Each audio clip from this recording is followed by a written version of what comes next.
She's the smile that refuses to fade, the voice that still feels like it could turn up on a late-night radio station, the woman frozen in white silk above a subway grate. Marilyn Monroe has been gone for more than 60 years, yet somehow she is everywhere.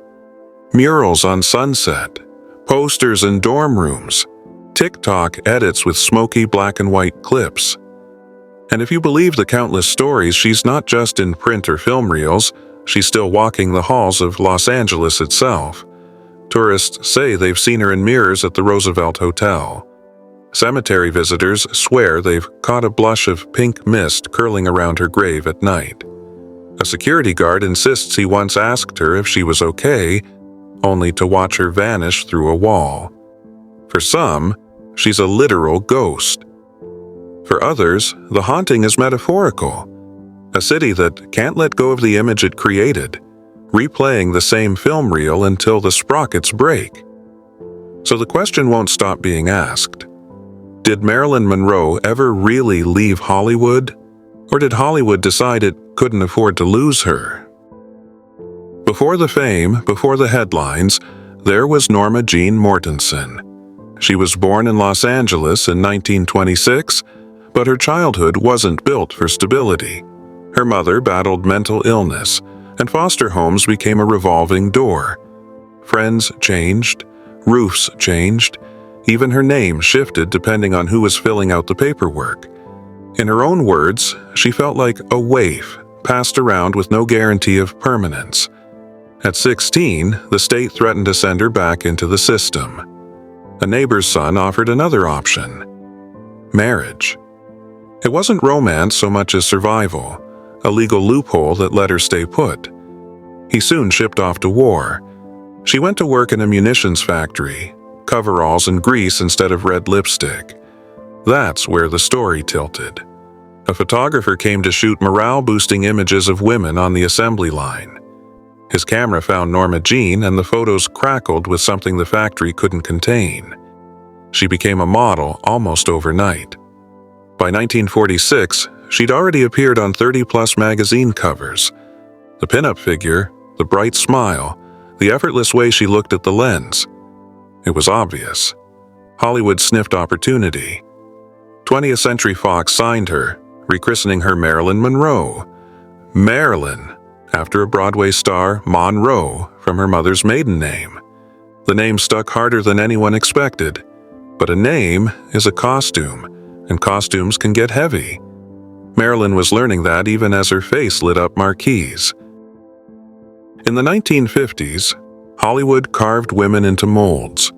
You could be the smart brunette, the domestic sweetheart, the dangerous femme fatale. Marilyn became the platinum blonde bombshell. She leaned into it because it worked, but she also bristled. She wasn't just decoration, and she wanted people to know it. Her early marriage had collapsed under the weight of ambition and boredom. Her second, to baseball hero Joe DiMaggio, made her tabloid royalty. The world saw a dream couple. Behind closed doors, he hated her fame, her sexuality on screen, her independence. Their fights were explosive, and their marriage lasted less than a year.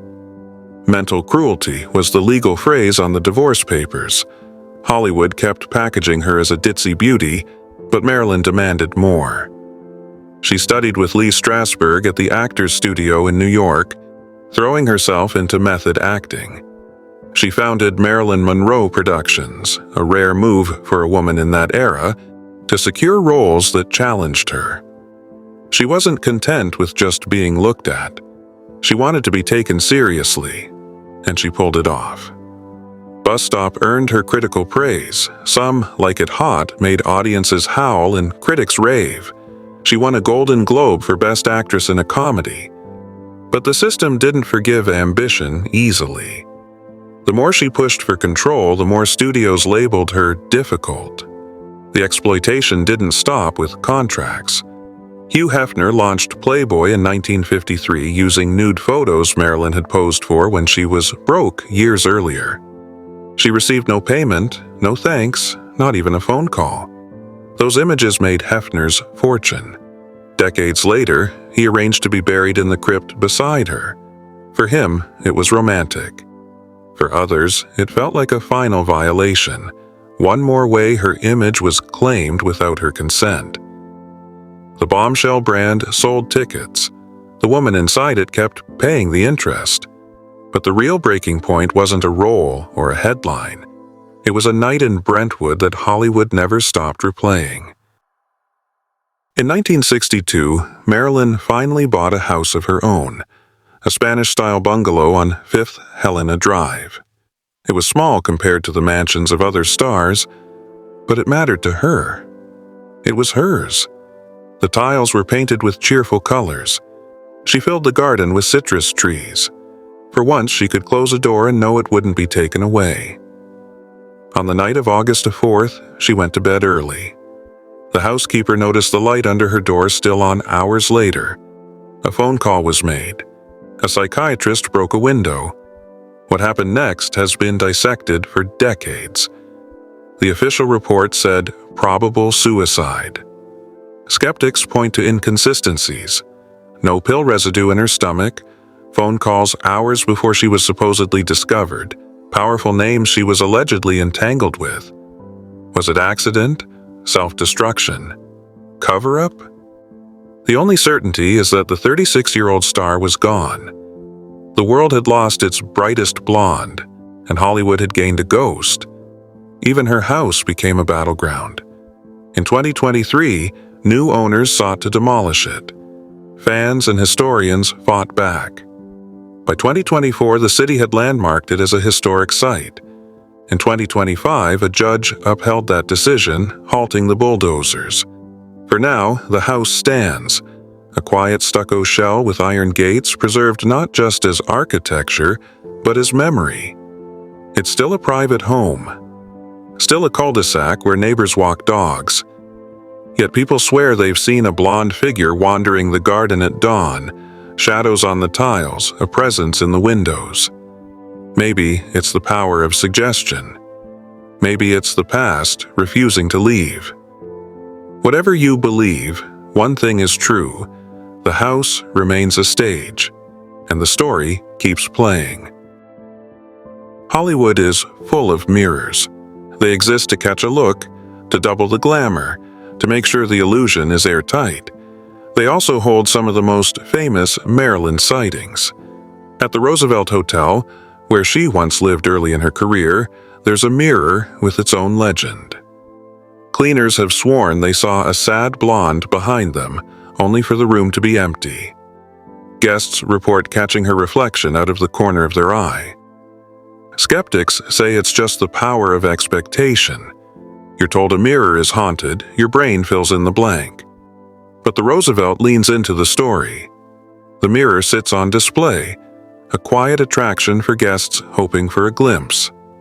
The Knickerbocker Hotel, once glamorous, now a retirement home, has its own whispers. Marilyn and Joe DiMaggio supposedly met there even after their divorce, sneaking into the bar for quiet drinks. Today, residents and visitors talk of cold spots, phantom perfume, and fleeting glimpses of her in the powder room mirror. At Westwood Memorial Park, where she's buried, fans often report a pink mist hovering near her crypt. Some say the air drops suddenly cold. Others leave with an overwhelming sadness that wasn't there before. Is it paranormal? Or the weight of standing at the grave of someone who seemed too luminous to ever dim? And then there's the Santa Monica Pier. In her final year, she visited often in disguise. Scarf, sunglasses, the whole undercover routine. She'd sit near the carousel, listening to the music, soaking up ordinary moments.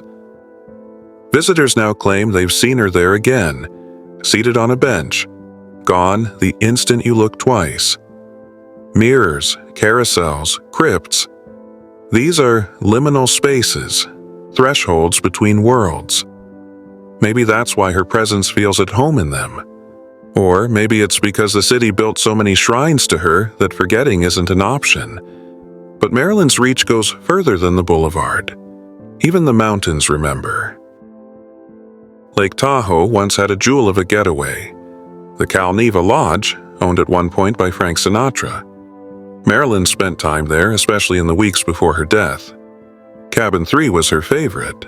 Local lore claims she overdosed there once and was revived. True or not, the story stuck. Guests later reported hearing a woman crying in the night. Security staff investigated, finding a blonde in a red dress.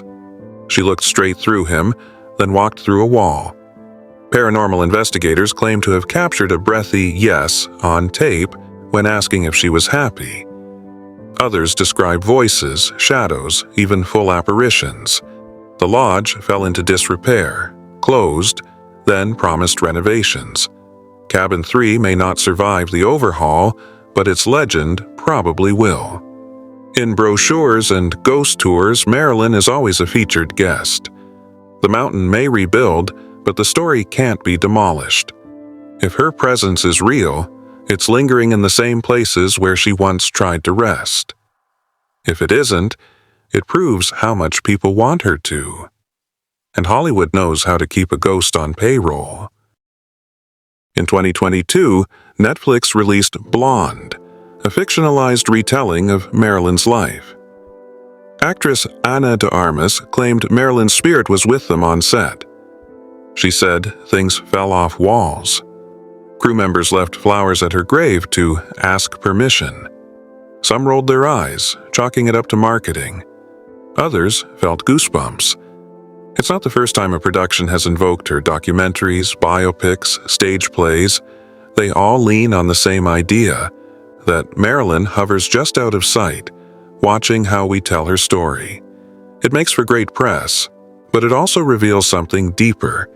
We don't just want to remember her, we want her to approve of how we remember her. Meanwhile, her grave became real estate news. Crypts near hers have sold or been listed for astronomical sums. A businessman was even buried above her, face down per his instructions. Hugh Hefner rests beside her, claiming the eternal closeness he never earned in life. Even now, her resting place isn't just sacred ground. It's a marketplace, and maybe that's the most modern haunting of all, the commodification of memory. But let's step back. Why do these stories cling to her more than to almost any other star? Ghost stories thrive where there's unfinished business. Marilyn's life feels like a sentence that trailed off mid-word. She reached the peak of fame, battled for respect, and died suddenly at 36. There was no gentle fade-out, no closing bow, just a void. And into that void poured speculation, rumor, and longing. The icon lives on because it's simple.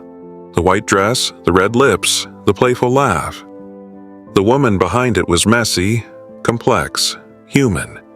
She was late to sets, self-medicated to cope, desperate for love, ambitious beyond what the industry wanted her to be. The contradiction between the two, that's the fertile ground where legends grow. We retell her ghost stories because they do double duty. They let us imagine she's still here, still dazzling, still reminding us of glamour's golden age. And they let us project our guilt. We failed her in life, so maybe we keep her around in death to apologize. Every culture needs ghosts to carry truths the living can't face. For Hollywood, Marilyn is that ghost. She is beauty and exploitation, agency and control, talent and tragedy. She is the dream and the cost of dreaming. But behind all that symbolism was a person. And that's the part we owe her. Marilyn didn't want pity. She wanted work. She wanted scripts with depth, directors with vision, audiences with respect. She wanted to be more than the poster. She fought for it.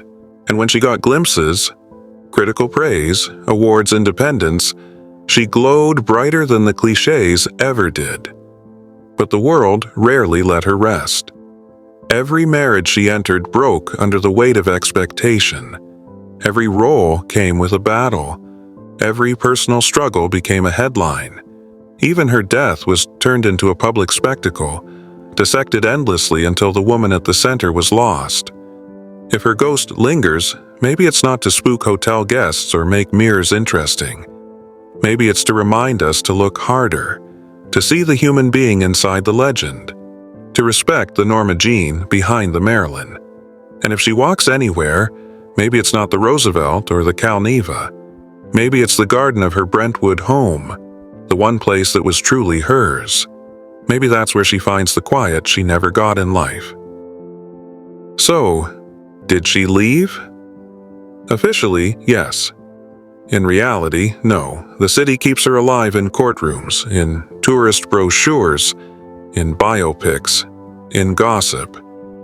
Fans keep her alive with flowers and stories. Ghost hunters keep her alive with mirrors and cold spots. Hollywood keeps her alive because she is still profitable. But maybe the real haunting isn't Marilyn lingering among us. Maybe it's us clinging to her. We keep replaying the same moments, polishing the same image, asking her reflection to forgive us for not protecting the person she really was. If you ever stand in front of one of those mirrors and think you see her, resist the urge to turn around. Instead, ask yourself, are you seeing Marilyn, the poster, or Norma Jean, the human being who worked, struggled, laughed, and deserved more? The icon will always be here. The human deserves to be remembered too.